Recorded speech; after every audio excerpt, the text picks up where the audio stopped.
আসসালামু আলাইকুম ওয়া রাহমাতুল্লাহি ওয়া বারাকাতুহু।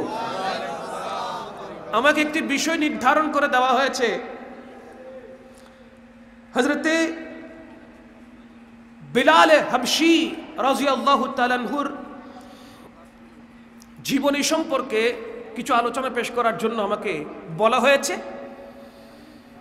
তারই ধারাবাহিকতায় কোরআনে পাকের কিছু আয়াত আমি তিলাওয়াত করেছি। আল্লাহ সুবহানাহু ওয়া তাআলার মেহেরবানিতে, রাহমাতুল লিল আলামিনের দয়াতে, পীর ও মুর্শিদের করম নওয়াজিতে আল্লাহ সুবহানাহু ওয়া তাআলা আমার এই জবান থেকে কালিমাতুল হক জারি রাখুক, আমিন বলেন। সর্বোপরি বক্তব্যের প্রারম্ভে শুকরিয়া আদা করছি সে রব্বুল আলামিনের, যার দয়াতে আমরা আখিরি নবীর উম্মত হতে পেরেছি। লাখো কোটি গুণ দরুদ শরীফের হাদিয়া পেশ করছি সে রাহমাতুল লিল আলামিনের, যিনি গুনাহগার উম্মতের জন্য সারাক্ষণ রব্বি হাবলি উম্মতি বলে আল্লাহর দরবার থেকে শাফাআতের মাধ্যমে জাহান্নামীকে জান্নাতি বানাবেন। প্রিয় হাজরিন, আজ আমরা মায়ের কোলে বসে ইসলাম পেয়েছি, দিন ধর্ম পেয়েছি। পরিবার পরিজন থেকে চিন্তা করলে দেখা যাবে মুসলিম পরিবারে আমাদের জন্ম,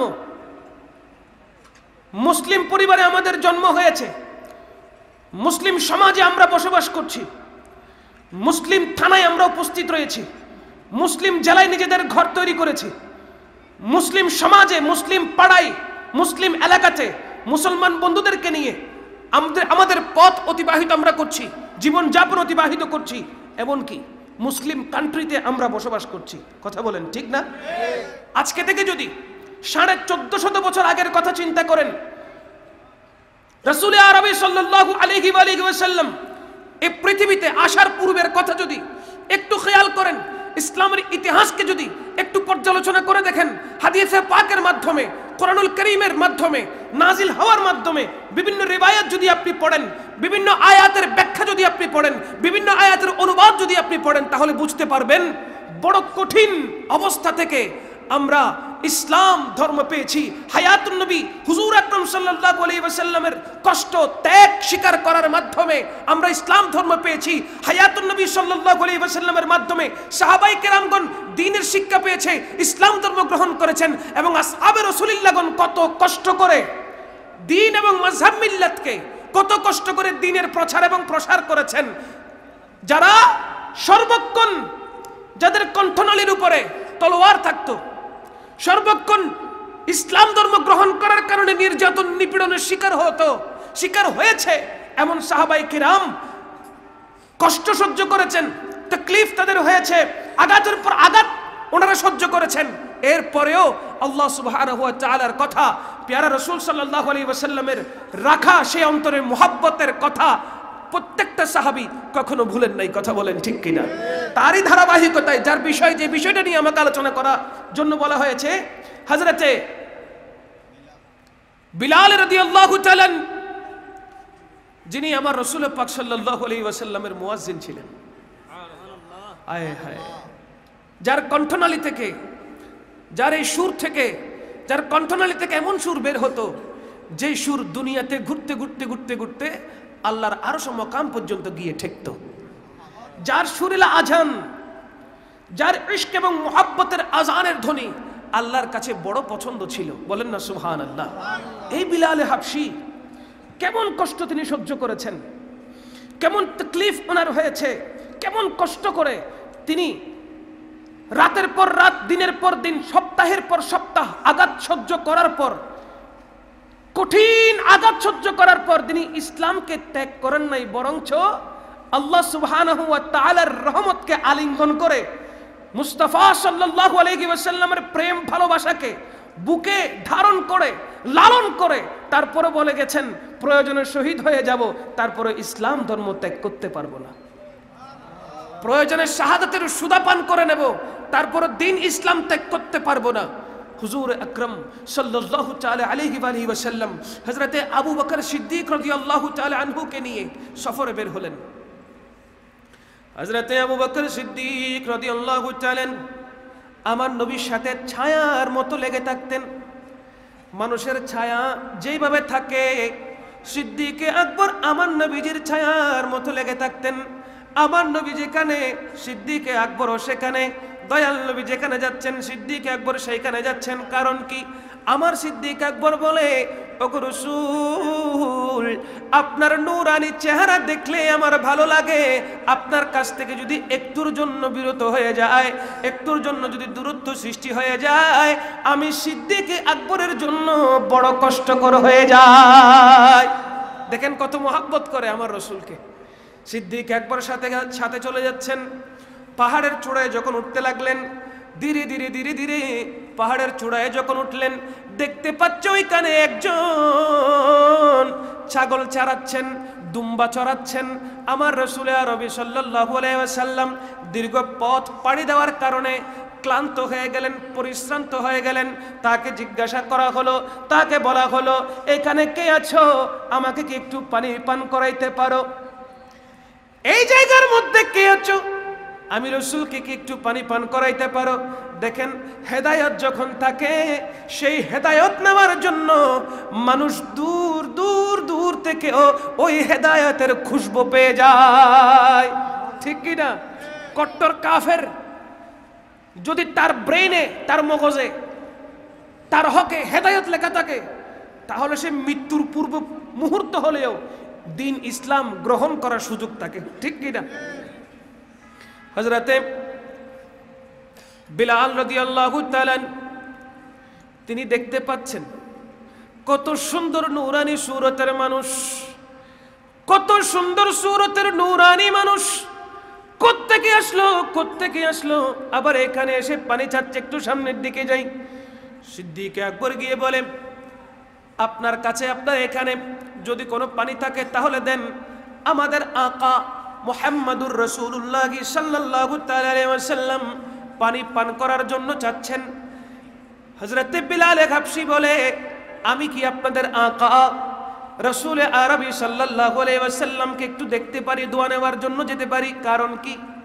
হযরতে বিলাল হাবশী রাদিয়াল্লাহু তাআলা অনেক আগে থেকেই দ্বীন ইসলামের জন্য অনেক আগে থেকে পাগল ছিলেন। ইসলামের কথাগুলো শুনলে ওনার ভালো লাগতো। অনেক আগে থেকে কোরআনের প্রতি ওনার মহাব্বত জেগে উঠেছে। দ্বীন ইসলামের প্রচার প্রসার থেকে যখন থেকে শুরু হয়েছে, বিলাল হাবশী দ্বীন ইসলামের দিকে অটোমেটিকলি ধাবিত হয়ে গেছেন। কারণটা কি? যাকে আল্লাহ হেদায়েত দান করে তা সে সব সময় কোরআন এবং রাসূল আরবি সাল্লাল্লাহু আলাইহি ওয়াসাল্লামের দিকে ঝুঁকে পড়ে। কথা বলেন ঠিক কিনা? যেমন ইসলামের দ্বিতীয় খলিফা হযরতে উমর ফারুক আযম রাদিয়াল্লাহু তাআলা তলোয়ার নিয়ে গেছেন, মুস্তাফার কদমে হাজির হয়ে গেছে, তলোয়ার ফেলে দিয়েছে। আমার নবীর মুখে মুখে নবীজির নূরানি সুরত দেখে একসাথে পাঠ করে নিয়েছেন, লা ইলাহা ইল্লাল্লাহু মুহাম্মাদুর রাসূলুল্লাহ সাল্লাল্লাহু আলাইহি ওয়াসাল্লাম। হযরতে বিলাল হাবশী সামনের দিকে আসলেন, আমার নবীর চেহারার দিকে তাকিয়ে আছেন, পানি নিয়ে আসলেন, আমার নবীর চেহারার দিকে তাকিয়ে থাকলেন। আমার নবী বলে, কি দেখো? বলে, আপনি এত সুন্দর, আপনি এত সুন্দর। ওই নূরানি সুরত দেখে দেখে আমি কত আনন্দ পাচ্ছি, আমার চোখগুলো আপনার চেহারা থেকে আর ফিরছে না। আমার আলা হযরত বলে, वो कमाले हुस्ने हुजूर है,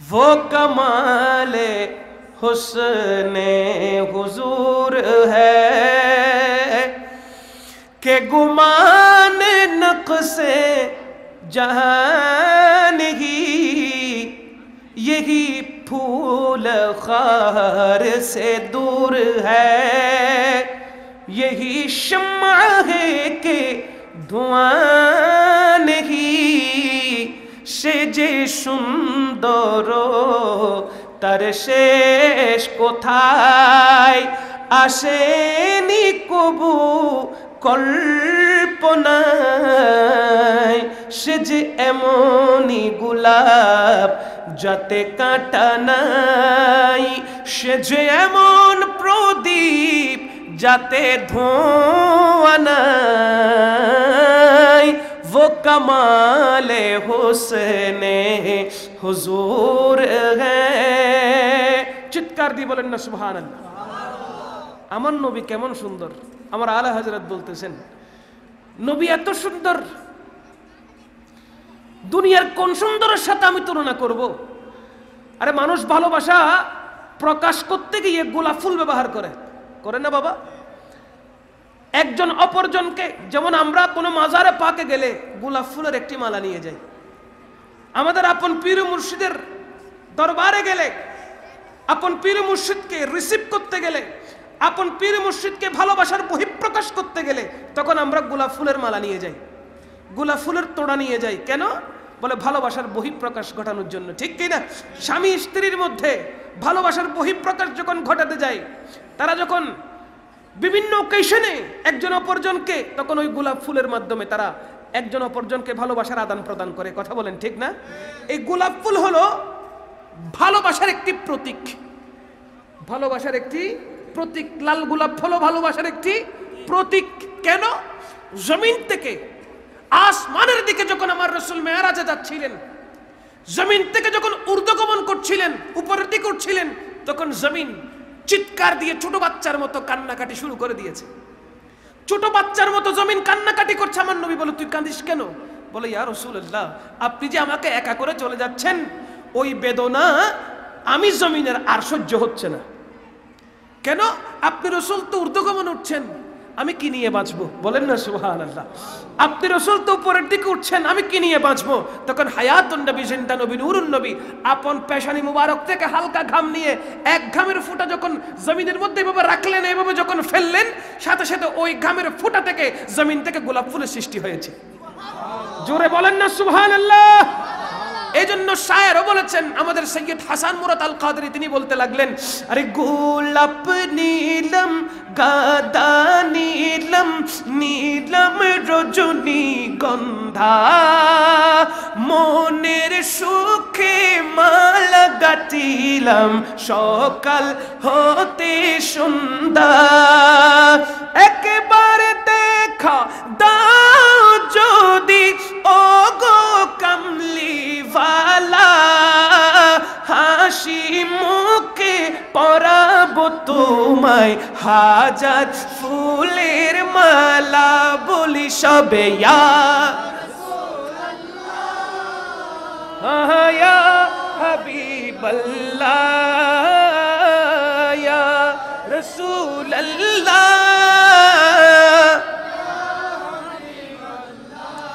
লাল ফুলকে মানে গোলাপ ফুলকে, মানে কি ফুল?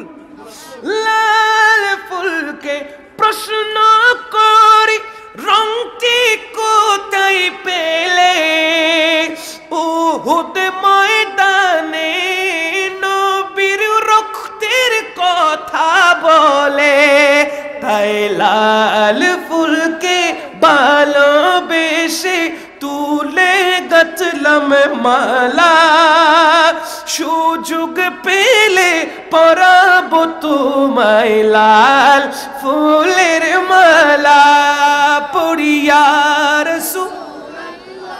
আরো জোরে, ইয়া হাবিবাল্লাহ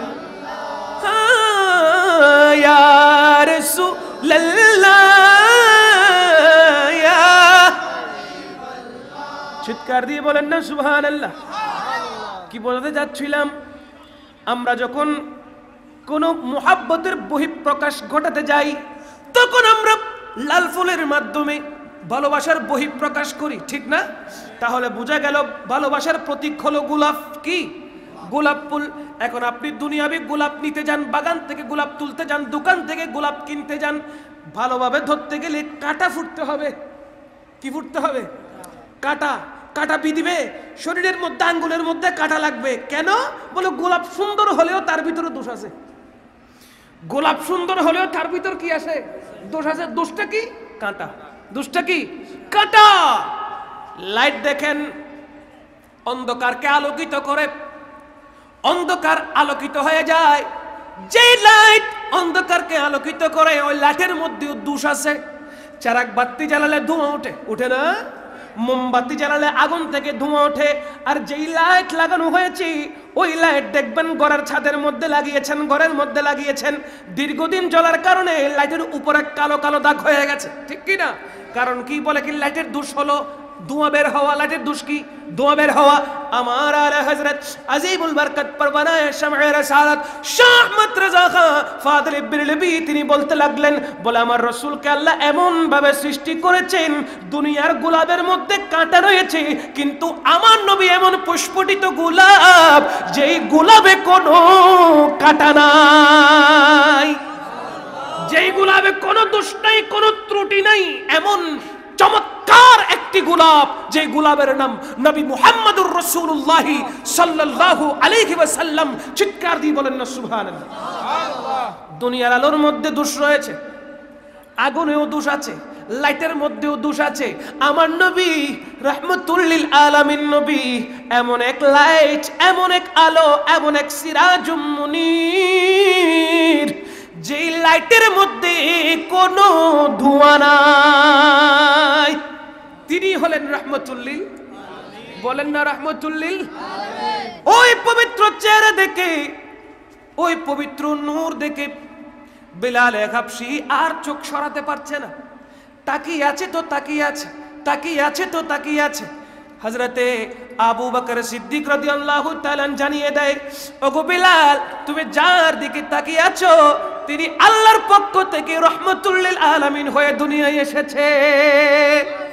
তোমরা যে মূর্তি পূজা করো, মাটি পূজা করো, সব বাদ দিয়ে দাও। আল্লাহর পক্ষ থেকে দূত রাসূলুল্লাহ সাল্লাল্লাহু আলাইহি ওয়াসাল্লাম এসেছেন, আল্লাহর ওয়াহদানিয়তের কথা নিয়ে এসেছি। মূর্তি পূজা, মাটি পূজা সব ছেড়ে দাও, আমার নবীজির কদমে পড়ে আমার নবীজির কাছে এসেছো। আর দেরি করো না, আর দেরি করো না, তুমিও কালমায়ে তয়্যিবা পাঠ করে সমস্ত ধর্মকে বাদ দিয়ে ইসলাম ধর্মে সুশীতল ছায়া তলে চলে আসো। হযরতে বিলাল হাবশী আর দেরি করেন নাই। ওগো রাসূল, ইসলামের কথা বললে আমি প্রথম থেকে আমার দিলের ধড়কন বেড়ে যেত। কোরআনে পাকের সুন্দর আয়াত শুনলে কলিজা ধুপ ধুপ করত। আমি এমনিতেই দিন ইসলামের প্রতি দুর্বল হয়ে গেছি। ইয়া রাসূলুল্লাহ, আমি আর অন্য ধর্মে থাকতে চাই না, আমি আর কুফরিতে থাকতে চাই না। ইয়া রাসূলুল্লাহ, আপনি আমাকে কালেমায়ে তাইয়্যিবা পাঠ করানোর মাধ্যমে আপনি আমাকে ইসলাম ধর্মের ঈমানি দৌলত দান করুন, বলেন না সুবহানাল্লাহ। তখন আমার সরকারে পাক সাল্লাল্লাহু আলাইহি ওয়াসাল্লাম হযরতে বিলাল হাবশীকে ইসলাম ধর্মের দীক্ষা দিলেন এবং কালেমায়ে তাইয়্যিবা পাঠ করানোর মাধ্যমে হযরতে বিলাল হাবশীকে মুসলিম বানিয়ে দিলেন, বলেন না সুবহানাল্লাহ। এবং বলতে লাগলেন, হে বিলাল, এখন থেকে গোপনে শুধুমাত্র আল্লাহর ইবাদত করবে। কার ইবাদত? গোপনে, ওপেনে নয়, গোপনে করতে হবে। কারণ দিন ইসলাম, আমার রাসূল আরবি সাল্লাল্লাহু আলাইহি ওয়াসাল্লাম যতক্ষণ পর্যন্ত আল্লাহর পক্ষ থেকে সরাসরি অর্ডার পান নাই ততক্ষণ গোপনে দ্বীনের দাওয়াত দিয়েছেন। সুবহানাল্লাহ বলবেন না? তখন গোপনে কি দাওয়াত দিয়েছেন? ইসলামের দাওয়াত, দ্বীনের দাওয়াত দিয়েছেন। রাসূল আরবি সাল্লাল্লাহু আলাইহি ওয়াসাল্লাম হযরতে বিলাল হাবশী রাদিয়াল্লাহু তাআলা আনহুকে যখন বললেন যে তুমি গোপনে ইবাদত করবে, তিনি শুরু করে দিলেন গোপনে ইবাদত করা। মনে রাখতে হবে, আল্লাহ সুবহানাহু ওয়া তাআলা তাজকিরা করছেন, জিকির করছেন, আল্লাহ পাক রব্বুল আলামিনের স্মরণ করছেন, গোপনে গোপনে, ওপেনে নয়। কারণ কি? তিনি দাস হয়ে জন্মগ্রহণ করেছেন এবং আরবে কুরাইশ বংশে সমস্ত কাফেররা জানতো তিনি একজন পরিশ্রমী দাস। হযরতে বিলাল হাবশী রাদিয়াল্লাহু তাআলা উনাকে যিনি ক্রয় করেছিলেন উমাইয়া বিন খালফ, তিনি ক্রয় করেছেন হযরতে বিলাল হাবশীকে। সব সময় কাজ করাতেন, সারাক্ষণ শুধু তিনি ব্যস্ত থাকতেন, কাজের মধ্যে লিপ্ত থাকতেন। যখন সময় পেতেন তখন একা হয়ে ঘরের দরওয়াজা বন্ধ করে আল্লাহর জিকিরে, আল্লাহর তাসকারায়, আল্লাহর স্মরণে সারা রাত তিনি কান্নাকাটি করতে করতে আল্লাহর তসবিহ পড়তেন। বলেন না সুবহানাল্লাহ। এখন আমাদের কত সুন্দর ইবাদত করার সময় আছে, সুযোগ আছে, কিন্তু বাবারে আমরা দুনিয়ার লোভের কারণে, দুনিয়ার লাভের কারণে নিজের এই পার্থিব জীবনটাকে অতিক্রম করে দিচ্ছি টাকা ইনকামের জন্য, ঠিক কিনা? বৈধও চিন্তা করতেছি না, অবৈধও চিন্তা করতেছি না, শুধুমাত্র পকেট ভরতে পারলেই হয়েছে, ব্যাংক ব্যালেন্স পুরাইতে পারলে হয়েছে। কথা বলেন ঠিক কিনা? হযরতে বিলাল হাবশী আমার নবী সাহাবী, জলিলুল কদর সাহাবী, আমার রাসূল আকরাম সাল্লাল্লাহু আলাইহি ওয়াসাল্লামের প্রথম মুয়াজ্জিন, সেই হযরতে বিলাল হাবশী গোপনে গোপনে তিনি আল্লাহর জিকির করছেন। যেই সময়টুকু পাচ্ছেন অন্য কাজ না করে শুধু আল্লাহর স্মরণে তিনি অতিবাহিত করছেন। বলেন না সুবহানাল্লাহ। একদিন হযরতে বিলাল হাবশী আল্লাহর ধ্যানে এমন ভাবে মগ্ন হয়ে গেলেন, আল্লাহর জিকিরে এমন ভাবে মগ্ন হয়ে গেলেন, আল্লাহর তাসকারা করতে লাগলেন, আল্লাহর তাসকারা করতে লাগলেন, আল্লাহর জিকির করতে লাগলেন। হঠাৎ তার মালিক উমাইয়া ইবনে খালফ, ওই কট্টর কাফের, ওই মলউন, ওই শয়তান হযরতে বিলাল হাবশীর জিকির শুনে ফেলেছে। বিলাল হাবশীর জিকির শোনার পর সে মনে মনে ভাবতেছে নিশ্চয়ই তিনি ইসলাম ধর্ম গ্রহণ করেছেন। আমরা মূর্তি পূজা করি তো এইভাবে নয়, অগ্নি পূজা করি এইভাবে নয়, নিশ্চয় সে ইসলাম ধর্ম গ্রহণ করেছে। আহাদ আহাদ আহাদ আহাদ চিল্লাচ্ছে, আল্লাহু আল্লাহু আল্লাহু আল্লাহু বলছে। কেন বলছে? লা ইলাহা ইল্লাল্লাহু মুহাম্মাদুর রাসূলুল্লাহ কেন বলছে? বারবার বারবার এই শব্দগুলো কেন আসছে? উমাইয়া ইবনে খালফ চিন্তা করে পেলেন নিশ্চয়ই সে ইসলাম ধর্ম গ্রহণ করেছে, গোপনে গোপনে তার ইবাদত করতেছে, যাকে মেরেছে, যাকে আল্লাহ বলে স্বীকৃতি দিয়েছে তার ইবাদত করছে। হঠাৎ করে কিছু না বলে যে ঘরের ভিতরে বসে, যে কামরার ভিতরে বসে হযরতে বিলাল হাবশী ইবাদত করছেন, হঠাৎ সেই ঘরের দরওয়াজাকে ধাক্কা দিয়ে খুলে ভিতরে প্রবেশ করলেন। দেখতে পাচ্ছে হযরতে বিলাল হাবশী আল্লাহর দরবারে সিজদায় পড়ে পড়ে আল্লাহর প্রশংসা করছে। আল্লাহু আকবার। নারে রিসালাত, ইয়া রাসূলুল্লাহ, নারে গাউসিয়া, ইয়া গাউস, শাহিনশাহ মদিনা জিন্দাবাদ। হৃদয়ের জানালাটা খুলে দাও না, হৃদয়ের জানালাটা খুলে দাও না, প্রভুর প্রেমে মন সাড়া দাও না। সবাই প্রভুর প্রেমে মন সাড়া দাও না, হৃদয়ের জানালাটা খুলে দাও না, প্রভুর প্রেমে মন দাও না। হে বান্দা প্রভুর প্রেমে মন, বিশ্ব মালিক যিনি আল্লাহ মহান, সৃষ্টি তারি এ নিখিল জাহান, নিখিল জাহান, নিখিল জাহান। আল্লাহ আল্লাহ রবে সবই দিওয়ানা, আল্লাহ আল্লাহ রবে সবই দিওয়ানা, প্রভুর প্রেমে মন মোহাব্বতে, প্রভুর প্রেমে মন দাও না। আল্লাহু আল্লাহু আল্লাহু আল্লাহু আল্লাহু আল্লাহু আল্লাহু আল্লাহু আল্লাহু আল্লাহু। হযরত বিলাল হাবশী সাথে সাথে সিজদা থেকে উঠে গেলেন। উঠে যাওয়ার পরে উমাইয়া ইবনে সালফ তাকে বলতে লাগলো, তুমি কি ইসলাম ধর্ম গ্রহণ করেছো? দেখেন বিলাল হাবশী জানে যদি এখন সত্যি কথা বলি তার কোনো অস্তিত্ব থাকবে না, মারধর হবে, অত্যাচার করা হবে, নির্যাতন করা হবে, নিপীড়ন করা হবে, শরীর থেকে চামড়াগুলোকে খসে নেওয়া হবে জ্যানেটিক ভালো করে। কিন্তু সমস্ত বিপদকে উপেক্ষা করে, সমস্ত বিপদকে উপেক্ষা করে এক পাশে রেখে উমাইয়া ইবনে খালফকে জানিয়ে দিলেন, শোনো শোনো, তুমি আমার শরীরের মালিক, তুমি আমার দেহের মালিক, কারণ আমি দাসত্ব গ্রহণ করেছি, দাস হয়ে দুনিয়ায় এসেছি।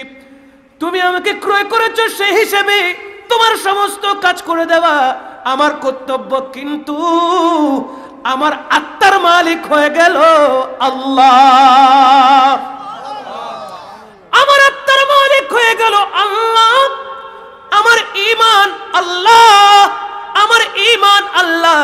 আমি ইসলাম ধর্ম গ্রহণ করেছি, মুসলমান হয়ে গেছি, তোমার সমস্ত কাজ পুঙ্খানুপুঙ্খভাবে আমি আদায় করছি। কিন্তু আমি যে ধর্ম গ্রহণ করেছি ওই ধর্মের ইবাদত আমাকে করতে দিতে হবে। আমি ইসলাম ধর্ম গ্রহণ করেছি। কথা বলতে না বলতেই উমাইয়া ইবনে খালফ হযরতে বিলাল হাবশির কলার ধরে ঘর থেকে বের করে রাস্তার মধ্যে নিয়ে আসলো। আসার পরে চাবুক দ্বারা সর্বপ্রথম আঘাত করা আরম্ভ করলো। এমন ভাবে আঘাত করা শুরু করলো, শরীর মুবারক থেকে চামড়াগুলো খসে খসে পড়ে যাচ্ছে। আঘাতের উপর আঘাত আরম্ভ করে দিল। রাতের বেলায় সারা রাত বেদম মার মেরেছে, অত্যাচার নির্যাতন করা শুরু করে দিয়েছে। কিন্তু বেলালে হাবশি বলে, যত ইচ্ছা প্রহার করতে পারো, যত ইচ্ছা মারতে পারো, কিন্তু আমার জবান থেকে আল্লাহর নাম কখনো তুমি মুছতে পারবে না। আমার মুখ থেকে, আমার জবান থেকে কখনো তুমি আল্লাহর নাম মুছতে পারবে না। এইভাবে রাতভর সে অত্যাচার করেছে। এই উমাইয়া ইবনে সালফ আবু জেহেলকে খবর দিয়েছে। আবু জেহেল এসেছে। উমাইয়া ইবনে সালফ মক্কার কাফের যারা রয়েছে, বড় বড় সর্দার যারা রয়েছে, সবাইকে খবর দিয়েছে এবং হযরত বিলাল হাবশির উপরে আঘাত করার জন্য, মারধর করার জন্য, নির্যাতন করার জন্য, নিপীড়ন করার জন্য বাইসিরিয়াল হযরত বিলাল হাবশিকে আঘাতের উপর আঘাত করে যাচ্ছে। এবং মক্কার যুবক যারা ছিল, কাফের যারা ছিল, কট্টর কাফের যারা ছিল, তাদের উপরে হযরত বিলাল হাবশিকে হস্তান্তর করে দেওয়া হয়েছে। তারা যেমন ইচ্ছা, কেউ লাঠি দিয়ে আঘাত করছে, কেউ পাথর নিক্ষেপ করছে, কেউ বেত্রাঘাত করছে, কেউ চাবুক দিয়ে আঘাত করছে, সবাই অট্টহাসিতে হাসছে। আর এদিকে বিলাল হাবশি বলছে, আল্লাহ তুমি তো দেখছো, আল্লাহ তুমি তো দেখছো, আল্লাহ রে আমার শরীর কিভাবে জর্জরিত হচ্ছে তুমি আল্লাহ তো দেখছো, শরীর থেকে কিভাবে রক্ত প্রবাহিত হচ্ছে তুমি আল্লাহ তো দেখছো। আল্লাহ রে তুমি আমাকে ধৈর্য ধারণ করার তৌফিক দান করো, আল্লাহ এই কষ্টটা আমাকে সহ্য করার তৌফিক দান করো। আল্লাহ আমার ঈমানের জজবাকে তুমি বাড়িয়ে দাও, আল্লাহ আমার ঈমানকে তুমি বাড়িয়ে দাও, আল্লাহ তুমি আমার উপর রাজি হয়ে যাও, আল্লাহ তুমি আমার উপর সন্তুষ্ট হয়ে যাও। এইভাবে মার খেতে খেতে খেতে খেতে যদি আমি মারাও যাই, আল্লাহ আমার কোনো প্রকারের আফসোস থাকবে না। কিন্তু মালিক তুমি যেন আমার উপর রাজি থাকো, কিন্তু মালিক তুমি যেন আমার উপর রাজি থাকো, তুমি যেন আমাকে দয়া করো, তুমি যেন আমার উপর করুণা করো, তোমার রহমত থেকে আমি যেন বঞ্চিত হয়ে না যাই। জোরে শুনে বলেন না আল্লাহু আকবার, আর একটু জোরে। কারণ আমরা জানি আসল ঠিকানা নয় পৃথিবী আমার, আসল ঠিকানা নয়। মরণ একদিন মুছে দেবে, মরণ একদিন মুছে দেবে আমার সকল রঙিন পরিচয়। পৃথিবী আমার আসল ঠিকানা নয়। কথা বলেন ঠিক কিনা? এসেছি যেভাবে একা, আবারও চলে যেতে হবে একা, কোনো কিছুই সাথে যাবে না। আজ বিলাল হাবশিকে আমরা মুহাব্বতের সাথে স্মরণ করছি, কিন্তু উতবা, শাইবা, আবু জেহেল, আবু লাহাবকে আমরা ঘৃণার সাথে স্মরণ করি, ঠিক কিনা? কারণ তারা আল্লাহর দুশমন, নবীর দুশমন, দ্বীনের দুশমন, মাযহাব মিল্লাতের দুশমন, তারা ইসলামের দুশমন। কথা বলেন ঠিক কিনা? আবু জেহেলের কাজ কি ছিল জানেন? আবু জেহেলের কাজ ছিল মক্কাতুল মুকাররমার চতুর্দিকে খালি সে ঘোরাঘুরি করত। কে ইসলাম ধর্ম গ্রহণ করছে তার খবর নিত। তার বংশধরের মধ্যে কেউ, কুরাইশ বংশের মধ্যে কেউ ইসলাম ধর্ম গ্রহণ করলে তাকে বেদম মারা হতো। কোনো গরিব যদি ইসলাম ধর্ম গ্রহণ করত, তাকে টেনে হিচড়ে এনে ইচ্ছা মতো বেত্রাঘাত করতো, চাবুক দিয়ে আঘাত করতো, ততক্ষণ পর্যন্ত আঘাত করতো যতক্ষণ হয়তো সে ইসলাম ধর্ম ত্যাগ করতে হতো, নয়তো সে মারা যেতে হতো, শহীদ হয়ে যেতে হতো। কোনো ব্যবসায়ী ইসলাম ধর্ম গ্রহণ করেছে, সেটা আবু জেহেল শুনেছে, দৌড় দিয়ে ওই ব্যবসায়ীর কাছে চলে যেত, বলে তোর ব্যবসা বন্ধ করে দেব, তোর থেকে কেউ ব্যবসা বাণিজ্য করবে না, তোকে হেনস্থ করে এখান থেকে বের করে দেব, তোর জান আমরা নিয়ে ফেলবো, এখন তাড়াতাড়ি ইসলাম ধর্ম ত্যাগ কর। কিন্তু কোরআন বলছে বিসমিল্লাহির রহমানির রহিম, মুহাম্মাদুর রাসূলুল্লাহি ওয়াল্লাযীনা মাআহু আশিদ্দাউ আলাল কুফফার। সুবহানাল্লাহ বলবেন না? আর একটু জোরে বলেন না সুবহানাল্লাহ। সূরা ফাতহ আয়াত নম্বর 29 আল্লাহ সুবহানাহু ওয়া তাআলা বলছেন, যত আযাব, যত কষ্ট, যত নির্যাতন আমার রাসূলের সাহাবীকে করো না কেন, মুহাম্মাদুর রাসূলুল্লাহ আমার রাসূল, ওয়াল্লাযীনা মাআহু এবং রাসূল পাক সাল্লাল্লাহু আলাইহি ওয়াসাল্লামের সকল সহচর, তার মানে সমস্ত সাহাবায়ে কেরাম, আশিদ্দাউ বড় কঠোর, বড় কঠোর, আলাল কুফফার কাফেরদের ব্যাপারে। আমার রাসূল এবং রাসূলের সাহাবীগণ কাফেরদের ব্যাপারে বড় কঠোর, কাফেরদের ব্যাপারে বড় কঠোর। যাকে আল্লাহ হেদায়েত দান করে তাকে ঈমানি দৌলত দান করে, যাকে আল্লাহ হেদায়েত করেন না তাকে আল্লাহ কুফরিতে রাখেন। কথা বলেন ঠিক কিনা? সমস্ত সাহাবায়ে কেরাম প্রয়োজনে শাহাদাতের সুধা পান করেছেন, ইসলাম গ্রহণ করার পরে কিন্তু ইসলাম ত্যাগ করেন নাই। কথা বলেন ঠিক কিনা? আর এখন বর্তমান যুগে এমন অনেক মুসলমান রয়েছে যারা বংশগত মুসলমান হয়েছে, যেমন আমরা কষ্ট করে মুসলমান হয় নাই, বংশ পরম্পরায় মুসলমান, ঠিক কিনা? টাকার বিনিময়ে অনেক মুসলমান আছে বিক্রি হয়ে যাচ্ছে, অর্থের বিনিময়ে অনেক মুসলমান আছে বিক্রি হয়ে যাচ্ছে। কথা বলেন ঠিক কিনা? তাদের উপরে কখনো আল্লাহর রহমত হবে না। আর টাকার বিনিময়ে, অর্থের বিনিময়ে, দুনিয়ার লোভে কোন মুসলিম যদি ইসলাম ধর্মকে ত্যাগ করে ভিন্ন ধর্ম গ্রহণ করে, তার উপর কতল ওয়াজিব হয়ে যায়। তার উপর কি ওয়াজিব হয়ে যায়? কতল ওয়াজিব হয়ে যায়। সাহাবায়ে কেরাম নির্যাতন সহ্য করেছেন, কিন্তু দিন ধর্ম ত্যাগ করে। হযরতে বিলাল হাবশী রাদিয়াল্লাহু তাআলা আনহুকে যখন সকাল হয়ে গেল, ফজর যখন হয়ে গেল, সূর্য যখন মাথার উপরে চলে আসলো, উমাইয়া ইবনে খালফ এবং তার সহচররা প্রত্যেকে মিলে হযরতে বিলাল হাবশীকে গরম গরম বালির উপরে ওনাকে খালি গায়ে শুইয়ে দেওয়া হলো। নাউজুবিল্লাহ বলবেন না? ওনাকে খালি গায়ে শুইয়ে দেওয়া হলো। গরম উত্তপ্ত বালির উপরে খালি গায়ে হযরতে বিলাল হাবশীকে শুইয়ে দেওয়া হলো। বুকের উপরে বিশাল এক পাথর তুলে দেওয়া হলো যাতে তিনি নড়াচড়া করতে না পারে। আর উমাইয়া ইবনে খালফ এত জোরে জোরে চাবুক দিয়ে আঘাত করছে, শরীর মুবারকের লাগার সাথে সাথে ওই শরীর মুবারক ফেটে রক্ত বের হয়ে যাচ্ছে, রক্ত প্রবাহিত হয়ে যাচ্ছে। যত জোরে চাবুকের আঘাত হচ্ছে, হযরতে বিলাল হাবশী চিল্লায়া বলে আহাদ। সুবহানাল্লাহ।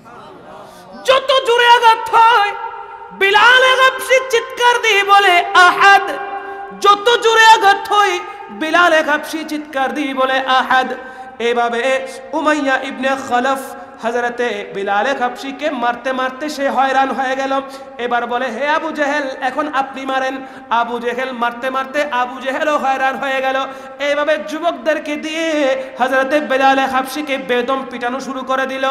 আর কানে কানে গিয়ে বলতে লাগলো, উমাইয়া ইবনে খালফ হযরতে বিলাল হাবশীকে কানে কানে গিয়ে বলে, লা তাজালু হাকাযা হাত্তা তামুতু আও তাকফুরা বিমুহাম্মাদি ওয়া তা'বুদুল লাতা ওয়াল উজ্জা। চিৎকার দিয়ে বলেন নাউজুবিল্লাহ। আরো জোরে বলেন না নাউজুবিল্লাহ।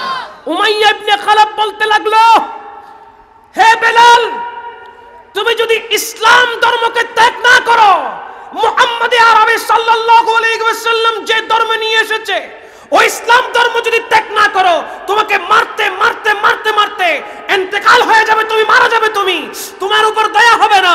আসো আসো, দিন ধর্ম ত্যাগ করো আর লাত মানাতকে উজ্জাকে প্রভু হিসেবে মেনে মূর্তি পূজা করো। জোরে বলেন না নাউজুবিল্লাহ, আরো জোরে বলেন না। এই সব ঘটনা মুস্তাফা রসুল আরবি সাল্লাল্লাহু আলাইহি ওয়াসাল্লাম দূর থেকে সব দেখতেছেন। জোরে বলেন না সুবহানাল্লাহ। দূর থেকে সব দেখতেছেন আমার রসুল দেখার পরে দেখতেছেন যে বেলাল হাবশির জবাব কি হয়। ও বেলাল, তোমাকে আর মারবো না, যদি তুমি মূর্তি পূজা শুরু করো, রসুল আরবির মুহাব্বত অন্তর থেকে ফেলে দাও, আল্লাহ বলা থেকে বিরত থাকো, তোমাকে আর মারবো না। হযরত বেলাল হাবশি জবাব দেয়, শুনো উমাইয়া ইবনে খালফ, তুমি ভালো করে জেনে রাখো, যতক্ষণ পর্যন্ত আমি বেলালের রক্তের ফোঁটা বেঁচে থাকবে, আমার ধড়কন যতক্ষণ চলবে, হার্টবিট যতক্ষণ চলবে, ততক্ষণ এই হার্টবিটের মালিক যিনি, আমি তার জিকির, তার ইবাদত করতে থাকবো। আমি তার জিকির করতে থাকবো, তার ইবাদত করতে থাকবো। তার ইবাদত করা ছাড়া আমাকে কেউ বাধাপ্রাপ্ত করতে পারবে না। প্রয়োজনে আমি আল্লাহর রাস্তায় শহীদ হয়ে যাব। জুড়ে বলেন না সুবহানাল্লাহ। দেখেন দেখেন কেমন কঠোর দ্বীনের প্রতি, ইসলামের প্রতি। আর আমরা তো বিক্রি হয়ে যাই, ঠিক না? আমরা তো বিক্রি হয়ে যাই। কেমন বিক্রি? ফুটবল খেলা দেখার জন্য নামাজ কাজা করেছি, কথা বলেন না। ফুটবল খেলা দেখার জন্য পায়ের সাথে পায়ে রক্তপাত করেছি, ঠিক না? অথচ আমার রসুল বলছেন একজন মুসলমান অপর মুসলমানের ভাই, ওই ভাইকে আঘাত করছি, ওই ভাইয়ের ব্যাপারে আমরা সুন্দর কথা বলতে পারি না, ওই ভাইকে আঘাতের উপর আঘাত করছি। কতক্ষণ? যতক্ষণ নিজের শান্তি না মিঠে, কথা বলেন না, ঠিক না? আমার রাসূল আরবি সাল্লাল্লাহু আলাইহি ওয়াসাল্লাম দূর থেকে দেখছেন বেলাল হাবশি কি বলে। যখন এই কথা বললেন, যতক্ষণ পর্যন্ত আমার জান থাকবে ততক্ষণ আমি আল্লাহর জিকির করব, যতক্ষণ পর্যন্ত আমি বেঁচে থাকবো, শরীরে রক্তে থাকবে, এক বিন্দু পরিমাণ রক্ত অবশিষ্ট থাকবে, ততক্ষণ আমি আমার রাসূলকে মুহাব্বত করতে থাকবো। হায় হায় হায়, এমন কথা যখন বলেছেন, আমার রাসূল পাশ দিয়ে হেঁটে যাচ্ছেন আর বলতেছেন, ক্বালান নবী সাল্লাল্লাহু আলাইহি ওয়াসাল্লাম আহাদুন ইউনজিকা, ও বেলাল আপনি শুনো, তোমার জন্য শুভ সংবাদ রয়েছে। তুমি যে কথাগুলো বলেছো, ওই কথার কারণে আল্লাহ পাক তোমাকে মুক্তি দান করবেন। জোরে বলেন না সুবহানাল্লাহ। আল্লাহ পাক তোমাকে মুক্তি দিবেন, মুক্তি দান করবেন। এই কথা বলে আমার রাসূল আরবি সাল্লাল্লাহু তাআলা আলাইহি ওয়াসাল্লাম বৈঠকে বসলেন। সেখানে সিদ্দিক আকবর আছেন। হযরত আবু বকর সিদ্দিক রাদিয়াল্লাহু তাআলা আনহুকে উদ্দেশ্য করে বলছেন, ক্বালা রাসূলুল্লাহ সাল্লাল্লাহু আলাইহি ওয়াসাল্লাম, ইয়া আবু বকর ইন্না বিলালান ইউআযাবু ফিল্লাহি, ইন্না বিলালান ইউআযাবু ফিল্লাহি। ও আবু বকর, ও আবু বকর, হযরতে বেলাল হাবশি, হযরতে বেলাল হাবশি আল্লাহর জন্য ওই শাস্তি ভোগ করছে। ও বেলাল হাবশি, তুমি আল্লাহর জন্য শাস্তি ভোগ করছো, রহমতুল লিল আলামিন দয়া করে ইনশাআল্লাহ তোমাকে সেখান থেকে আজাদ করে দেবে। বলেন না সুবহানাল্লাহ। আমার রাসূল বলতে লাগলেন, এ সিদ্দিক আকবর, আমার বেলাল শাস্তি ভোগ করছে, দিন ইসলাম গ্রহণ করার জন্য শাস্তি ভোগ করছে। আমার সিদ্দিক আকবর বুঝে ফেলেছেন আমার রাসূল কি বলতে চাচ্ছে, আমার রাসূল কি বলতে চাচ্ছে। সিদ্দিক আকবর বুঝে ফেলেছেন, ইয়া রাসূলুল্লাহ, ইয়া হাবিবাল্লাহ, আপনি দয়া করলে, আপনি যদি দয়া করেন তাহলে আমি অবশ্যই বেলাল হাবশি রাদিয়াল্লাহু তাআলা আনহুকে চওড়া দাম দিয়ে ক্রয় করে হযরতে বেলাল হাবশিকে আজাদ করে দেব। এক রিওয়ায়াত আসতেছে, আমার নবী বলে, হে আবু বকর সিদ্দিক, যত অর্থ খরচ হবে তার থেকে অর্ধেক আমি মুস্তাফা দান করব। বেলাল হাবশিকে কেনার জন্য যত টাকা প্রয়োজন, যত অর্থ যাবে, যত স্বর্ণ মুদ্রা যাবে, আমি রাসূল আরবি সাল্লাল্লাহু আলাইহি ওয়াসাল্লাম অর্ধেক পরিশোধ করব। আরেক রিওয়ায়াতে আছে, হযরতে আবু বকর সিদ্দিক রাদিয়াল্লাহু তাআলা আনহুর কাছে একজন কাফের দাস ছিল, একজন কাফের দাস ছিল। হযরত আবু বকর সিদ্দিক রাদিয়াল্লাহু তাআলা ওই কাফের দাসকে উমাইয়া ইবনে খালফকে দিয়ে ফেলেছেন এবং একটি দামি চাদর দিয়েছেন এবং 10 দিরহাম স্বর্ণ মুদ্রা দিয়েছেন। এরপরে হযরতে বেলাল হাবশী রাদিয়াল্লাহু তাআলা আনহুকে আজাদ করে দিয়েছেন। দুই রিওয়ায়াত। হযরত আবু বকর সিদ্দিক রাদিয়াল্লাহু তাআলা উমাইয়া ইবনে খালফ যখন মারতে মারতে মারতে মারতে বেলাল হাবশীকে ক্লান্ত হয়ে গেলেন, আমাদের এখানে বিভিন্ন চায়ের দোকান আছে না, রাস্তায় চায়ের দোকান আছে না নাই? চায়ের দোকানে বসে বসে অনেক সময় মুরব্বীরা সেখানে বসে চা পান করে নাস্তা করে না? বলেন না কেন? করে তো। উমাইয়া ইবনে খালফ ক্লান্ত হয়ে পরিশ্রান্ত হয়ে খাবার খাইতে গেলেন চার দোকানে। হযরতে আবু বকর সিদ্দিক রাদিয়াল্লাহু তাআলা উমাইয়া ইবনে খালফের পাশে একটু আড়াল করে বসলেন। উমাইয়া ইবনে খালফ বলতে লাগলো, এই বেলাল হাবশী কি খাই জন্মগ্রহণ করছে কে জানে, এত মার দিচ্ছি, এত প্রহার করছি, তারপরে ইসলাম ধর্ম ত্যাগ করতেছে না। শরীর থেকে চামড়া খসে যাচ্ছে, রক্ত প্রবাহিত হতে হতে রক্ত শূন্য হয়ে যাচ্ছে, তারপরে বেলাল হাবশীকে মানানো যাচ্ছে না যে ইসলাম ধর্ম ত্যাগ করো, হিন্দু ধর্ম গ্রহণ করো, মূর্তি পূজা করো। অনেক কষ্ট করছি, মারতে মারতে আমরা ক্লান্ত হয়ে যাচ্ছি, কিন্তু সে ইসলাম ত্যাগ করতে রাজি নাই। এই কথা বলতে না বলতে সিদ্দিক আকবর একটু পাশে গিয়ে বলতেছে, ও উমাইয়া, তুমি যখন আর পারতেছো না তো বেলাল হাবশীকে বিক্রি করে দিলেই তো পারো। সুবহানাল্লাহ বলেন। দেখেন কৌশলে বেলাল হাবশীকে সিদ্দিক আকবর ক্রয় করে আজাদ করে দিচ্ছেন। বলেন না সুবহানাল্লাহ। হায় হায় হায়। উমাইয়া ইবনে খালফ বলে, সে তো ইসলাম ধর্ম গ্রহণ করেছে, তুমিও মুসলমান, সেও মুসলমান, অল্প দাম দিয়ে আমি তাকে ছাড়বো না, প্রচুর টাকা দিতে হবে, অনেক স্বর্ণ মুদ্রা দিতে হবে। আমার সিদ্দিক আকবর বলে, আল্লাহ পাক রব্বুল আলামিন আমাকে ধন দৌলতের পাহাড় দিয়েছে, দ্বীন ইসলামের জন্য যদি বেলাল হাবশীকে ক্রয় করার জন্য চওড়া দাম দিতে হয়, আমি আবু বকর সিদ্দিক তৈরি রয়েছি। কথার মার পেছে আটকে গেল উমাইয়া ইবনে খালফ। সাথে সাথে বলতে লাগলো, ঠিক আছে, চওড়া দাম দিয়ে হযরতে বেলাল হাবশীকে বিক্রি করব। সিদ্দিক আকবর সমস্ত দাম পরিশোধ করেছেন। সমস্ত দাম পরিশোধ করার পরে বেলাল হাবশীকে ক্রয় করেছেন। হযরতে বেলাল হাবশী দাঁড়াতে পারছে না, কথা বলতে পারছে না, শরীর ক্লান্ত হয়ে গেল, রক্ত প্রবাহিত হতে হতে দুর্বল হয়ে গেল।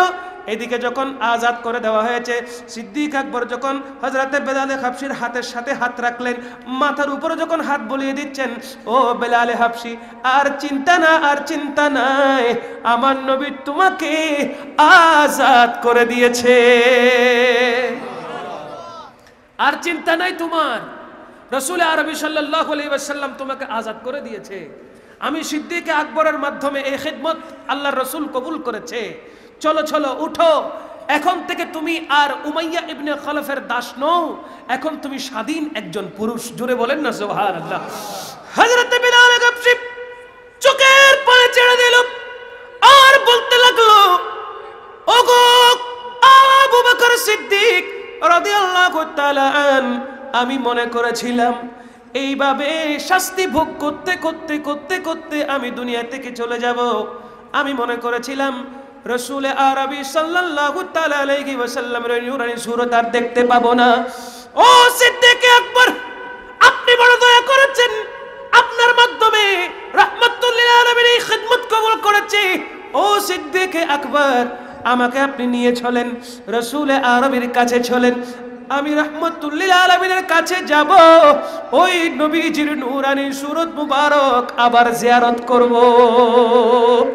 আরে দো জাহানে কি যে হবে আমার পরিচয়, দো জাহানে কি যে হবে আমার পরিচয়, প্রিয় নবীর গোলাম ছাড়া অন্য কিছুই নয়। বলেন, প্রিয় নবীর। কষ্ট লাগছে, খারাপ লাগ নবাজি, এখানে মনে মনে মনে নহইরে জবানে দি হন না, শীত বেশ লাগলে হইতে পারি, কিন্তু নবীর মোহাব্বত তাইলে বাজি, শীত কি আর গরম কি মাথন না, ঠিক না? শীত কি আর গরম কি ব্যাগ গুনে মিক্কে, নবীর মোহাব্বতই না আর মিক্কে, ঠিক কি না? একখানা জবান নান খুলিয়ে রে মোহাব্বত লইয়ে রে আর নবীর সানা খানি গরিব না পারিবেন, মাথন না পারিবেন না বাজি। একখানে সে মোহাম্মদ লেখন সে দো জাগানে কি যে হবে আমার পরিচয়, দো জাগানে কি যে হবে আমার পরিচয়, প্রিয় নবী কিছুই নয়, প্রিয় নবীর গোলাম ছাড়া অন্য কিছুই নয়, তুই জাগানে কি যে হবে আমার, বলো বলো দো জাগানে কি যে হবে আমার পরিচয়, প্রিয় নবীর গোলাম ছাড়া অন্য কিছুই নয়, প্রিয় নবীর গোলাম ছাড়া অন্য কিছুই নয়। নবীর গোলাম পরিচয় দেয় যখন সফিনা, নবীর গোলাম পরিচয় দেন যখন সফিনা, বনের সিংহ পথ দেখালে নেই কোনো ভাবনা, বনের সিংহ পথ দেখালে নেই কোনো ভাবনা, ইহ পর জগৎ জাগার জন্যে বিজয় হয়, ইহ পর জগৎ জাগার জন্যে বিজয় হয়, প্রিয় নবীর গোলাম ছাড়া অন্য কিছুই নয়, প্রিয় নবীর গোলাম ছাড়া অন্য কিছুই নয়, দো জাহানে কি যে হবে, বলেন না দো জাহানে কি যে হবে আমার পরিচয়, প্রিয় নবীর গোলাম ছাড়া অন্য কিছুই নয়, প্রিয় নবীর গোলাম ছাড়া অন্য কিছুই নয়, শাহেন শাহার চেয়ে শ্রেষ্ঠ নবীর গোলামি, ঠিক না, শাহেন শাহার চেয়ে শ্রেষ্ঠ নবীর গোলামি, ফেরেশতাদের চেয়ে উত্তম হয় সে আদমি, ফেরেশতাদের চেয়ে উত্তম হয় সে আদমি, যার সম্মানে সব ফেরেশতা সিজদায় রত হয়, যার সম্মানে সব ফেরেশতা সিজদায় রত হয়, প্রিয় নবীর গোলাম ছাড়া, বলেন না প্রিয় নবীর গোলাম ছাড়া কিছুই নয়, দো জাহানে কি যে হবে আমার পরিচয়, দো জাহানে কি যে হবে আমার পরিচয়, প্রিয় নবীর গোলাম ছাড়া নয়, প্রিয় নবীর গোলাম ছাড়া অন্য কিছুই নয়, ভাগ্য যদি প্রসন্ন হয় নবীর গোলামি, ভাগ্য যদি প্রসন্ন হয় নবীর গোলামি, নূর নবীজির গোলাম হওয়া রাজার চেয়ে দামি, ঠিক না, আরে নূর নবীজির গোলাম হওয়া রাজার চেয়ে দামি, সলিম বলে এই দুনিয়ার সম্পদ কিছুই নয়, তারেক বলে এই দুনিয়ার সম্পদ কিছুই নয়, প্রিয় নবীর গোলাম ছাড়া, মাশাআল্লাহ, প্রিয় নবীর গোলাম ছাড়া অন্য কিছু নয়, দো জাহানে কি যে হবে আমার পরিচয়, দো জাহানে কি যে হবে আমার পরিচয়, প্রিয় নবীর গোলাম নয়, প্রিয় নবীর গোলাম ছাড়া অন্য কিছুই নয়, আল্লাহুম্মা সাল্লি মাওলানা মুহাম্মদ ওয়া আলা আলি সাইয়্যিদিনা মুহাম্মদ। হযরত বিলাল গবশী সিদ্দিক আকবরের দিকে তাকিয়ে আছে, ও সিদ্দিক আকবর, আমি আর বাঁচবো কিনা জানি না, নিয়ে চলো শেষবারের মতো হলেও রহমতুল লিল আলামিনকে যেন একবার দেখতে পারি। ও সিদ্দিক আকবর, আমাকে নিয়ে চলো আমার মুস্তাফার দরবারে। সিদ্দিক আকবর কাঁধের উপরে ভর করে বিলাল হাবশিকে ধীরে ধীরে ধীরে ধীরে আস্তে আস্তে হেঁটে হেঁটে আমার নবীর কদমে, মুস্তাফার কদমে গিয়ে রাখলেন। আমার নবী রহমতুল লিল আলামিন নবী হযরতে বেলাল হাবশিকে দেখার পর চোখের পানি ছেড়ে দিলেন। আমার নবী বলে, ও বেলাল, আয় আয় আয়, নবুয়তের বুকে তুই ছুটে আয়। রাসূল আরবী রহমতুল লিল আলামিন হযরতে বেলাল হাবশিকে জড়িয়ে ধরলেন। ছোট বাচ্চা যেইভাবে ফুফিয়ে ফুফিয়ে কাঁদে, আদর করলে কাঁদে না? মা যখন থাপ্পড় দেয় তখন একরকম কাঁদে, মা যখন আবার বলে, আরে আমার সন্তানটাকে কেমনে মারলাম, কেমনে তো মোহাব্বতের সন্তানটাকে আঘাত করলাম, যখন এরকম বলে, মা যখন কুলে নিয়ে একটু আদর করতে চায় তখন সন্তানের আবেগ আরো বেড়ে যায়, ঠিক না? রাসূল আরবী সাল্লাল্লাহু তাআলা আলাইহি ওয়াসাল্লাম বেলাল হাবশিকে যখন জড়িয়ে ধরলেন, হযরতে বেলাল হাবশি চোখের পানি ছেড়ে দিয়ে কান্না শুরু করে দিলেন। ওগো রাসূল, আমি তো মনে করেছিলাম আর আপনাকে দেখার সৌভাগ্য অর্জন করতে পারবো না, আর আপনাকে দেখতে পারবো না। বেলাল হাবশিকে আমার নবী জিজ্ঞেস করো, বেলাল, যে কষ্ট তুমি করেছো, যে আঘাত তুমি সহ্য করেছো, আল্লাহ সুবহানাহু ওয়া তাআলা ওই আঘাতের প্রতিদান তোমাকে দিবে।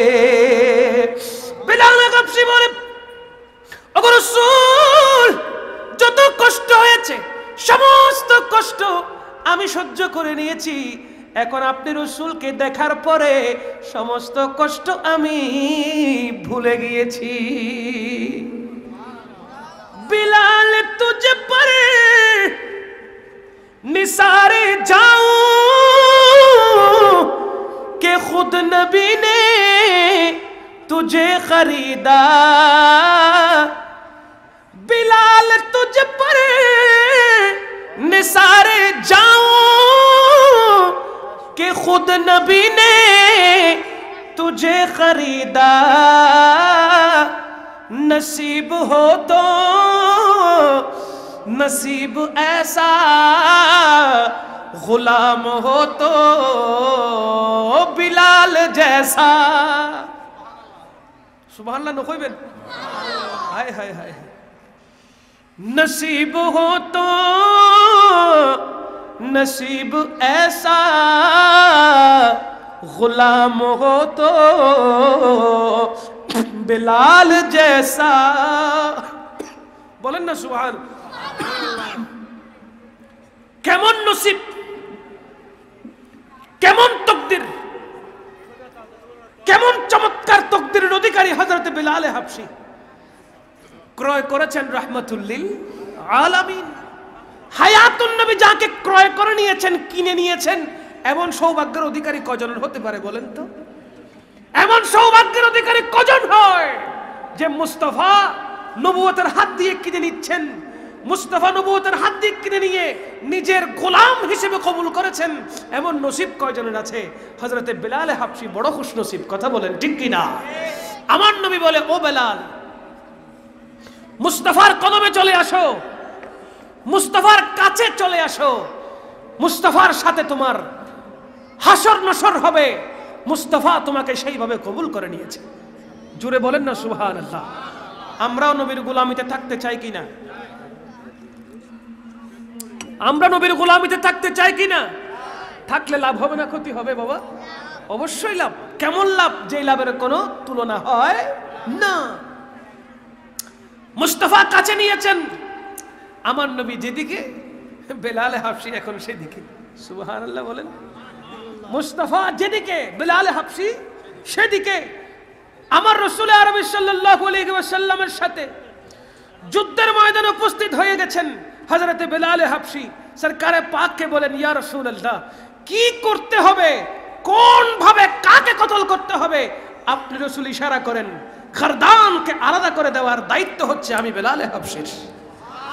নবীর সৈনিক হয়ে আমার নবীজির ঢাল মুবারক হয়ে গেছেন। চিৎকার দিয়ে বলেন না সুবহানাল্লাহ। নারে তাকবীর, নারে রিসালাত, নারে তাকবীর। কামিল বলেন। আজকের এই নূরানি মেহফিল সার্থক। কথা বলেন ঠিক না? আল্লাহ সুবহানাহু ওয়া তাআলা আমাদের সকলের এই হাজিরিকে কবুল করুক, আমিন বলেন। যারা এখনো দূর দূরান্ত থেকে শুনছেন, অনুরোধ করব চলে আসুন। অল্প কিছুক্ষণের পরে হয়তো জায়গা নাও মিলতে পারে, ঠিক না? চলে আসুন দূর দূরান্ত থেকে যারা শুনছেন, যারা রাস্তাঘাটে ঘোরাফেরা করছেন, চলে আসুন এই নূরানি মেহফিলে, নূরানি মজলিসে। আল্লাহ পাক রব্বুল ইজ্জত আমাদের সকলকে এই মদিনাওয়ালার নূরানি বাগানকে সুসজ্জিত করার তৌফিক দান করুক, আমিন বলেন। আল্লাহুম্মা সাল্লি মাওলানা মুহাম্মদ ওয়া আলা আলি সাইয়্যিদিনা মাওলানা মুহাম্মদ। বলতে চেয়েছিলাম 5 মিনিটের মধ্যে আমি শেষ করে দিচ্ছি। বলতে চেয়েছিলাম হযরতে বিলাল হাবশীকে আমার রাসূল সৈনিক হিসেবে গ্রহণ করে ফেললেন। আমার রাসূল যেই সমস্ত যুদ্ধের মধ্যে দয়াল নবীজি তাশরীফ নিচ্ছেন, সেই যুদ্ধে হযরতে বিলাল হাবশীকে নিয়ে যাচ্ছেন। যখন ফাতহে মক্কার সময় হয়ে গেল, যখন আল্লাহর প্রিয় রাসূল সাল্লাল্লাহু আলাইহি ওয়াসাল্লাম মক্কা বিজয় করলেন, আমার বিলাল হাবশীকে বলে, এ বিলাল হাবশী, আল্লাহর ঘরের উপরে উঠে তুমি আজান দাও। সুবহানাল্লাহ। সর্বপ্রথম বিলাল হাবশী আল্লাহর পবিত্র খানে কাবার ঘরের উপরে উঠে আজান দেওয়া আরম্ভ করবেন। বলেন না সুবহানাল্লাহ। তখন কোন সুসংবাদ হলে, যুদ্ধের মধ্যে বিজয় লাভ করলে সাথে সাথে আল্লাহ রাসূল সাল্লাল্লাহু আলাইহি ওয়াসাল্লাম আজান দেওয়াতেন। আজান, বলেন না সুবহানাল্লাহ। হযরত বিলাল হাবশীকে তুলে দিলেন খানে কাবার উপরে। তিনি কাবা শরীফের পবিত্র গিলাফ মুবারক ধরে ধরে খুশিতে আত্মহারা হয়ে মুস্তাফা বলেছেন, অর্ডার করেছেন, আর দেরি নাই, ও বেলাল তুমি কোথায়? লাব্বাইক ইয়া রাসূলুল্লাহ। বেলাল তুমি কোথায়? লাব্বাইক ইয়া রাসূলুল্লাহ। উঠো, খানে কাবার উপরে উঠে যাও। বিলাল হাবশী কাবা শরীফের উপরে উঠলেন। উঠার পরে দয়াল নবী বলে আজান দাও। কাবা শরীফের উপরে উঠলেন। আজান যখন দিতে বললেন, এখন কোন দিকে ফিরে আজান দিবে? মুস্তাফা হুকুম করেছেন আজান দেওয়ার জন্য, কোন দিকে ফিরে আজান দিব? হায় হায় হায়। আমার রাসূল আরবি সাল্লাল্লাহু আলাইহি ওয়াসাল্লাম, ও বেলাল তুমি চুপ করে আছো কেন? আজান দাও। ইয়া রাসূলুল্লাহ, যেখানে থাকতাম, যে যুদ্ধের ময়দানে থাকতাম, সেখান থেকে মদিনাতুল মুনাওয়ারা থেকেও কাবা শরীফের দিকে ফিরে আজান দিয়েছি। এখন আমি খুদ বিলাল কাবার উপরে দাঁড়িয়ে আছি, এখন কোন দিকে ফিরে আজান দিব? কনফিউশনে রয়েছি। ওগো রাসূল, আপনি যদি আমাকে বলে দিতেন কোন দিকে ফিরে আজান দিব। সরকারে পাক সাল্লাল্লাহু আলাইহি ওয়াসাল্লাম বিলাল হাবশীকে বলতে লাগলেন, এই বিলাল শুনো শুনো শুনো শুনো, রাসূল আরবি সাল্লাল্লাহু আলাইহি ওয়াসাল্লাম হলো কাবার কাবা, আর তুমি যখন কাবার উপরে উঠেছো, রাসূল আরবের দিকে ফিরে তুমি আজান দেওয়া শুরু করে দাও। দেখেন आला हजरत अजीमुल बरकत परवाना शाम रिसालत बोलते लगलन, ए हाजियों, काबा तो देख चुके, अब काबे का काबा को देखो। ए हाजियों, काबा तो देख चुके, आओ आओ काबे का काबा को देखो। जुरे बोलें ना सुभान अल्लाह। रसूल अरबी सल्लल्लाहु अलैहि वसल्लम होच्छेन काबार काबा, আমার নবী হচ্ছেন কাবার কাবা। ওই রাহমাতুল লিল আলামিনের হুকুম অর্ডার মানতে গিয়ে ইসলামের প্রথম মুয়াজ্জিন হযরতে বিলাল হাবশী রাদিয়াল্লাহু তাআলা আল্লাহর ঘরের উপরে উঠে দয়াল নবীজির দিকে ফিরে আযানের ধ্বনি উচ্চারণ করেছিলেন। চিৎকার দিয়ে বলেন না সুবহানাল্লাহ। আয় হায়, আমার হুজুর বলছেন, জিনকে সজদে কো মেহরাব কাবা ঝুঁকি। জুড়ে বলেন না সুবহানাল্লাহ। সরকারে পাক সাল্লাল্লাহু আলাইহি ওয়াসাল্লাম এমন এক নূরের তাজাল্লি, যে নূরের দিকে খুদ খানে কাবা ঝুঁকে গিয়েছিল। জুড়ে বলেন না সুবহানাল্লাহ। আমার সরকারে পাক যখন এসেছেন, তখন খানে কাবার নাচকে দেখে খুশিতে আত্মহারা হয়ে খানে কাবা পর্যন্ত নবীর শুভাগমন উপলক্ষে আল্লাহ পাক রব্বুল আলামিনের দরবারে শুকরিয়ার ধ্বনি উচ্চারণ করেছিলেন। জোরে বলেন না সুবহানাল্লাহ। আল্লাহ সুবহানাহু ওয়া তাআলা আমাদের প্রত্যেককে দ্বীনের উপর, সুন্নিয়তের উপর কায়েম এবং দায়েম থাকার তৌফিক দান করুক, আমিন। আল্লাহ সুবহানাহু ওয়া তাআলা পবিত্র এই মজলিসকে কবুল করুক, আমিন। এবং আগামী 7 তারিখ ঢাকাতে বাংলাদেশ ইসলামী ছাত্র সেনা, বাংলাদেশ ইসলামী যুব সেনা, এখান থেকে গাড়ি দেওয়া হয়েছে। মারহাবা মারহাবা। এখান থেকে গাড়িও দেওয়া হয়েছে। বিভিন্ন ব্যানার দেখতেছেন মাহফিলের মধ্যে। অবশ্যই অবশ্যই এই গাড়িতে ভরপুর হবে না খালি থাকবে? বলেন না বলেন না। ইনশাআল্লাহ আমরা উপস্থিত থাকবো। গাছবাড়িয়া কলেজের ওখানে মুশতাক সাহেবের সাথে যোগাযোগ করলে অবশ্যই অবশ্যই আপনারা এখান থেকে ঢাকার উদ্দেশ্যে রওনা করবেন। 6 তারিখ সাহেব 6 তারিখ রাত্রে ইনশাআল্লাহ। আল্লাহ সুবহানাহু ওয়া তাআলা আমাদের প্রত্যেককে এই সমাবেশে পৌঁছার তৌফিক দান করুক। আমিন বলেন। আসসালামু আলাইকুম ওয়া রাহমাতুল্লাহি ওয়া বারাকাতুহু।